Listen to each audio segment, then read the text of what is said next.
Bismillahirrahmanirrahim. Assalamualaikum warahmatullahi wabarakatuh. Alhamdulillah wassalatu wassalamu ala Rasulillah wa ala alihi wa ashabihi wa mawalah la haula wa la quwwata illa billah. Thumma amma ba'd. Ikhwani wa akhwati rahimani wa rahimakumullah jami'an. Insyaallah kita akan lanjutkan bahasan kita terkait apa yang kita lewatkan dari pertemuan-pertemuan yang lalu karena adanya uzur syar'i. Insyaallah kita pada pertemuan atau pada video kali ini kita akan membahas tentang dosa terbesar di muka bumi. Ikhwan fiddin azzani Allah wa iyyakum, bukan tanpa alasan mengapa pembahasan kali ini disebut sebagai dosa yang terbesar.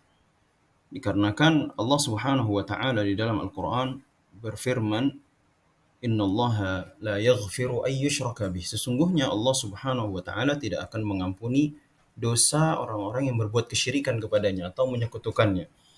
Wa yaghfiru ma duna dzalika liman yasha. Sedangkan dosa selainnya Allah Subhanahu wa taala akan ampuni sesuai dengan kehendak Allah Jalla fi'ala. Dari sini dapat kita lihat tidak ada dosa yang Allah Subhanahu wa taala ancam dengan tidak ada ampunan di dalamnya sebagaimana kesyirikan. Dan dari sini dapat kita ambil pelajaran bahwasanya dosa terbesar di muka bumi itu bukanlah pembunuhan, bukanlah perzinahan, bukanlah riba, namun ternyata ada dosa yang lebih besar daripada itu, yaitu durhaka dan juga menyembah kepada selain Allah Subhanahu wa taala. Di sini Syekh rahimahullahu taala berkata, "Asyirkul akbar. Ma huwa a'zamu adz-dzunubi 'inda Allah?" Pertanyaannya adalah, apakah dosa yang paling besar di sisi Allah Subhanahu wa taala? Jawabannya adalah a'zamudz dzunubi asyirku billah. Ya. Dosa paling besar adalah berbuat kesyirikan atau menyekutukan Allah Subhanahu wa taala di dalam beribadah. Wad-dalilu qauluhu ta'ala, sedangkan dalilnya sebagaimana firman Allah Subhanahu wa taala di dalam surat Luqman, ya bunayya. Di sini Luqman berkata kepada putranya, ya bunayya, wahai anakku, la tusyrik billah, janganlah engkau menyekutukan Allah. Inna syirka la zulmun azim, karena sesungguhnya kesyirikan adalah kezaliman yang sangat besar. Begitu juga walamma su'ila Rasulullah sallallahu alaihi wasallam, tatkala Rasulullah sallallahu alaihi wasallam ditanya ayyudz dzanbi a'zam, dosa apakah yang paling besar, maka beliau sallallahu alaihi wasallam menjawab sebagaimana disebutkan dalam hadis sahih Bukhari dan juga Muslim muttafaq alaih. Qala, beliau bersabda, anta ja'ala lillahi niddan, yaitu engkau menjadikan bagi Allah Subhanahu wa taala itu sekutu, wa huwa khalaqaka, sedangkan Allah lah yang menciptakan dirimu. Ya, dan ini adalah terjemahnya, ya. An-niddu sebagaimana kita sebutkan dalam hadis tadi adalah asyirku atau asyariku, yaitu sekutu. Jadi jemaah sekalian, dari sini dapat kita ketahui bahwasanya dosa terbesar di muka bumi sebagaimana disebutkan oleh Allah di dalam surat Luqman, yaitu inna syirka la zulmun azim, adalah kezaliman, kesyirikan adalah kezaliman yang sangat besar. Kemudian juga sabda Rasulullah sallallahu alaihi wasallam, anta ja'ala lillahi niddan wa huwa khalaqaka, yaitu engkau menjadikan bagi Allah itu sekutu padahal Allah yang telah menciptakan dirimu. Ini adalah bentuk kesyirikan yang sangat atau bentuk dosa yang paling besar di muka bumi. Kemudian para jamaah dirahmati Allah Subhanahu wa taala, berikutnya muallif rahimahullah atau penulis rahimahullah taala berkata, ma huwa asyirkul akbar. Lalu apa yang dimaksud dengan syirik besar? Asyirkul akbar, syirik besar adalah huwa sarful ibadati li ghairillah, yaitu memalingkan atau memberikan segala bentuk peribadatan kepada li ghairillah, kepada selain Allah Subhanahu wa taala. Kadu'ai ghairillah, seperti berdoa kepada selain Allah Subhanahu wa taala. Wal istighatsah bil amwat, kemudian istighatsah atau meminta pertolongan bil amwat kepada orang-orang yang sudah meninggal, awil ahya al ghaibin, atau dia meminta istighatsah, meminta pertolongan kepada orang yang masih hidup tapi tidak ada di depan mereka atau tidak berada dalam jangkauan mereka, ya, alias tidak mendengar sebenarnya, ya, tidak mendengar, tidak melihat, dan yang diminta itu adalah sesuatu yang tidak mampu diberikan oleh orang yang hidup ini. Kemudian qala ta'ala, Allah Subhanahu wa taala berfirman, wa'budullah, dan beribadahlah kalian kepada Allah, wala tusyriku bihi syai'a, dan janganlah kalian menyekutukannya dengan sesuatu apapun. Ingat, setiap kali Allah Subhanahu wa taala memerintahkan kita untuk beribadah, maka Allah Subhanahu wa taala senantiasa memasangkannya dengan sesuatu yang menjadi lawan daripada perintah tersebut. Yaitu apa? Allah perintahkan kita untuk beribadah kepada Allah semata, kemudian Allah larang kita untuk beribadah kepada selain Allah Subhanahu wa taala. Itu berarti bahwasanya tidak bisa disandingkan antara ibadah kita kepada Allah dengan ibadah kita kepada selain Allah Subhanahu wa taala. Peribadatan kita haruslah murni diberikan hanya kepada Allah Subhanahu wa taala. Kemudian di dalam Sahih Bukhari, Rasulullah Shallallahu alaihi wasallam bersabda, "Min akbaril kabair", di antara dosa yang paling besar, min akbaril kabair asyirku billah, yaitu berbuat syirik kepada Allah Subhanahu wa taala. Kemudian yang ketiga, hal syirku maujudun fi hadhil ummah? Apakah kesyirikan itu ada pada umat ini, yaitu umat Islam? Naam, beliau menjawab, naam maujud. Ya ada, kesyirikan itu tetap ada, ya, dan dilakukan oleh sebagian kaum muslimin atau orang yang menisbatkan dirinya kepada agama Islam.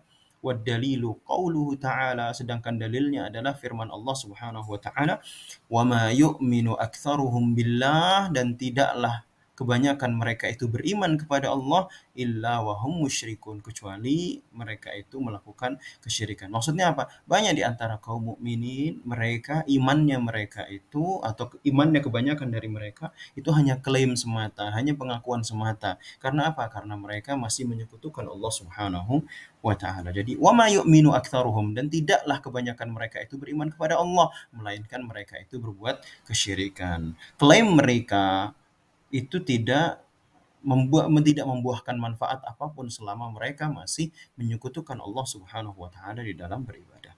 Ya, sebagaimana dalam surat Yusuf. Kemudian waqala sallallahu alaihi wasallam, Rasulullah sallallahu alaihi wasallam bersabda, "Wala taqumus sa'ah", dan tidaklah hari kiamat itu akan datang, hatta talhaqa qabailu min ummati, ya, sampai sebagian daripada kabilah dari umatku, talhaqa, yaitu berjumpa, ya, bil musyrikin, ya, atau menemui orang-orang musyrikin, wa hatta ta'buda al authan, sampai mereka itu menyembah patung-patung. Lebih tepatnya terjemahnya sebagaimana yang eh,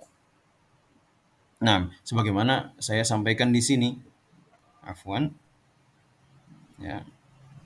Tidaklah kiamat itu akan datang sampai beberapa kabilah dari umatku bergabung atau condong kepada kaum musyrikin. Maksudnya apa? Mereka itu kaum muslimin, akan tetapi mereka itu kelakuannya, cara mereka beribadah itu lebih condong kepada peribadatan kaum musyrikin, yaitu mereka selain beribadah kepada Allah, mereka juga beribadah kepada berhala-berhala. Kemudian Syekh bertanya, "Ma hukmu du'ail amwat awil ghaibin?" Ya, langsung saja kita cek di bahasa Indonesianya, ya.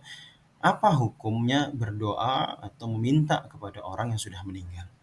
Jawaban beliau menjawab rahimahullah taala, berdoa atau meminta kepada orang yang sudah meninggal ataupun orang yang masih hidup namun gaib atau tidak dalam jangkauannya, itu merupakan dosa besar, atau dia minta sesuatu yang tidak bisa diberikan oleh orang tersebut, ini merupakan syirik besar. Allah Subhanahu wa taala berfirman, wala tad'u min dunillahi ma la yanfa'uka wa la yadhurruk, dan janganlah kalian berdoa atau meminta kepada selain Allah, ya, ma la yanfa'uka, yang tidak dapat memberikan atau memberimu manfaat, wala yadurruk, tidak juga dapat memberimu madarat, fa in fa'alta, dan kalau kamu melakukannya, fa innaka idzam minadh dhalimin, maka sungguh kamu termasuk orang-orang yang zalim, atau orang-orang musyrikin.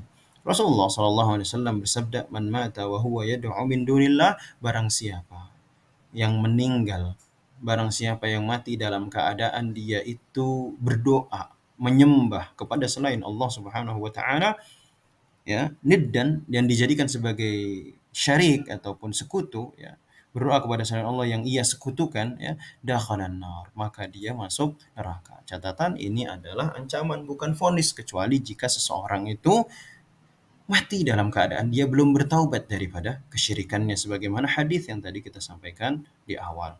Kemudian berikutnya, ya, kita langsung masuk saja ke dalam terjemahnya. Halid doa ibadah? Apakah doa itu adalah ibadah? Maka jawabannya adalah betul. Doa adalah ibadah. Allah Subhanahu wa taala berfirman, "Wa qala rabbukum," dan berkata Rabbmu, "Ud'uni," Rabb kalian berkata, "Ud'uni astajib lakum." Berdoalah kepadaku, niscaya pasti akan aku kabulkan. Innal ladzina yastakbiruna an ibadati, karena sesungguhnya mereka yang sombong, ingkar, enggan untuk beribadah kepadaku, ya, sayadkhuluna jahannama dakhirin, mereka akan masuk ke dalam neraka dalam keadaan terhina. Kemudian Rasulullah Shallallahu alaihi wasallam juga bersabda, ad-du'a'u huwal ibadah, doa itu adalah ibadah. Kemudian pertanyaan yang keenam adalah, apakah orang yang sudah meninggal itu dapat mendengar doa? Maka jawabannya adalah tidak. Karena Allah Subhanahu wa taala berfirman di dalam surat An-Naml, "Innaka la tusmi'ul mauta." Sesungguhnya engkau tidak dapat menjadikan orang yang sudah mati itu mendengar. Ya, alias ini merupakan kehendak Allah Subhanahu wa taala. Tidak ada ketika kita mengajak orang yang sudah meninggal itu berbicara, maka sekali-kali dia tidak dapat mendengar kita. Lalu bagaimana dengan hadis yang mengatakan bahwasanya kalau orang meninggal dia masih dapat mendengar langkah dan seterusnya? Iya, hanya sebatas itu saja, namun tidak dapat memberikan manfaat apapun dari pendengaran yang Allah Subhanahu wa taala berikan. Dan ada batasan di dalamnya. Ketika orang sudah pergi dari kuburnya, maka ketika itu dia sudah tidak lagi dapat mendengar atau mendengar apa yang terjadi di daratan atau di muka bumi.